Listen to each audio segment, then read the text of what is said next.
baseball players of all time. Pete Rose passed away as well. Defensively amazing, base path amazing. One of the most famous plays all time in baseball, where he where he stole, or going home and he took out the catcher in an all-star game. Charlie Hustle, who ended up having the most hits of all time in Major League history, passed away. What is your takeaway on Pete Rose? Controversial, to say the least. Beloved by some. You still see threads every day on Facebook about put him in the Hall of Fame. There are the people who love him. There are the people that hate him. I'm kind of in between. I think about the last conversation that Pete and I had. I invited him to our podcast that we had years ago. I wanted him to debate you about whether or not he belonged in the Hall of Fame. He refused because he said that I don't need to debate David Aardsma whether or not I belong in the Hall of Fame. It would have been a great interview, but unfortunately it didn't come to fruition.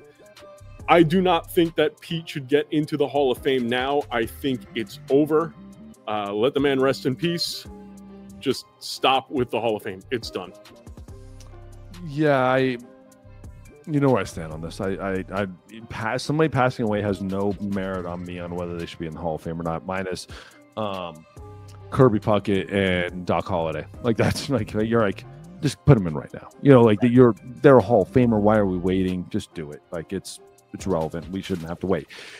Outside of that, I've only heard one argument ever, and I heard it when he passed away, that would make me even remotely consider him in the Hall of Fame. And it was Tom Brenneman, and he was talking about, or it's Bob Costas, one of the two. I think they both mentioned it, so I want to make sure I just throw both of them out there, so no one's one or the other. And they said the one thing I've always believed in is the Hall of Fame and the museum are two different things. The players deserve to be in the Hall of Fame. Are you a Hall of Fame player or not? No matter what the story is behind you, are you a Hall of Fame player or not? Pete Rose is a Hall of Fame player. Barry Bonds is a Hall of Fame player. I would even say Manny Ramirez. All these guys are Hall of Fame players. Then you have the museum. The museum tells the story. The museum tells the story of baseball, and let the museum give the context. The Hall of Fame is, are you a Hall of Fame player or not? Now, there's rules in the Hall of Fame allow you to bring in or not, and steroids, to me, that means you're a cheater. Like, Manny Ramirez is a cheater. A-Rod's a cheater. You can't be in. Like, we had rules saying you can't do this. They did it. Gambling means you're cheating. I mean, it means part of that. You're cheating. Now, Brenneman and Bob Costas both said this. He gambled, and as far as we know, and everything we've ever seen, only after he was done playing, as he was managing. That's the closest argument I've ever heard to why he should be in the Hall of Fame. Is as a player, he's a Hall of Fame baseball player. As a manager, he is a gambler and an addict who got himself barred. Under that, I might have I would engage a conversation about whether he deserved to be in the Hall of Fame or not. I still, to me, considering his history, his lying, is just nonstop lying about it. And they broke the cardinal rule of baseball, and that they changed the rule of being barred after he cheated that, or like whatever it was. That still stops me from wanting him in. At the same time, I just don't trust that he wasn't doing it while he was playing.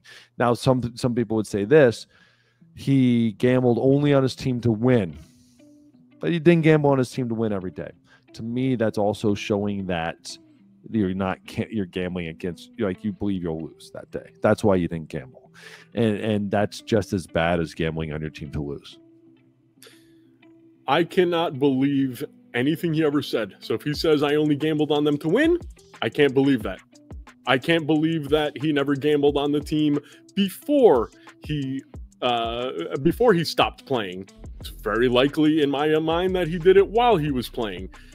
I just can't believe anything that he said. So he was given a lifetime ban. He was banned. He doesn't belong in. Done. Yeah. And that's it. That's the end of the day for me. Now, like I said, I will sit there and engage a conversation about his manager versus player side at the same time, like the amount of lying, I can't trust that he wasn't lying. Now I want to see the files. I want to see everything and see like what Major League Baseball came up with, what the investigator came up with. Like he had chances to get back in this game, and he kept lying. And then more story would come out, and then he'd lie again. Then more story would come out. So it's just, let's stop with this, guys, and just sit back and remember, greatest player of all time doesn't mean you're allowed in.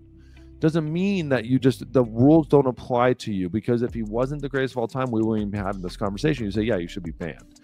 But he was the greatest. He was one of the greatest hitter. Let's just say it this: the greatest base hitter of all time, and probably the greatest hustler of all time, hardest player of all time. Minus, I wouldn't even give him the base hit. I wouldn't even give him the best base hitter of all time, if you really want to know. Maybe Ty Cobb, like those guys. Okay. Tony Gwynn. Okay, but he did things Tony Gwynn couldn't do. That's the end of the day. He did things Tony Gwynn couldn't do, and it's just an interesting argument because he was so good. That's what and he was such a liar. That makes him so controversial. And to me, though, it's let him be controversial. At the end of the day, he's a liar, and that's why he's not in. Like, that's why he's not in. He cheated and he's a liar about it. And it's weird because I have this weird stance, right? Like, I think he shouldn't be in. I think steroid users should be in. I think the moment, though, we started testing, steroid users shouldn't be in. Like, any PED user shouldn't be in. And so I have this weird stance, like, who get in. Like, I'm Barry Bonds, like, Roger Clemens, you're in, dude. A-Rod, nope, hell no. Fernando Tatis, nope. Junior. No, hell no. Yeah.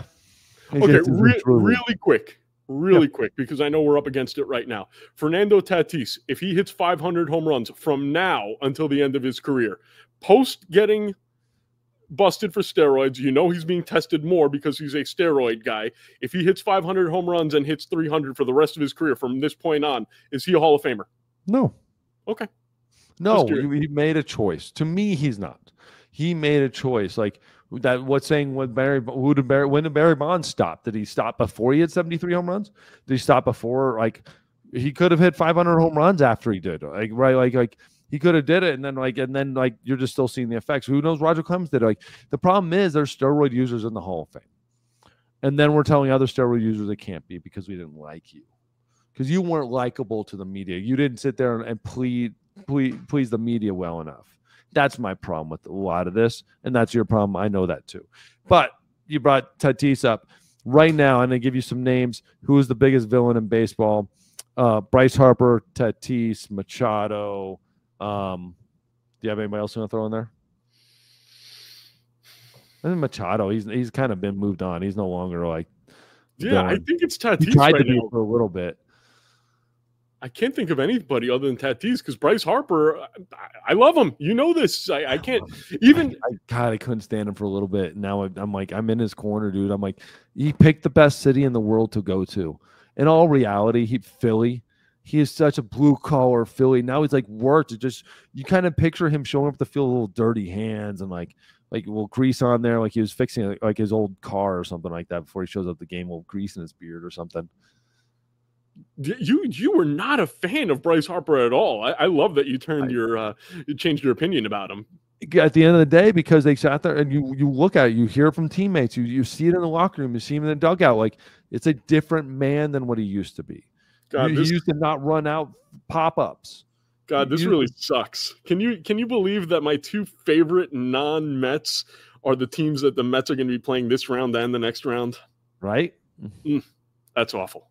But we'll end it right there. Another great episode of Closers. Brought to you by Man Cave Sports. Make sure you like us. Make sure you send out a shout out to everybody you know, and comment everything, because it helps us. It helps us huge. Tell your friends. Tell your girlfriend. Tell your wife all about us.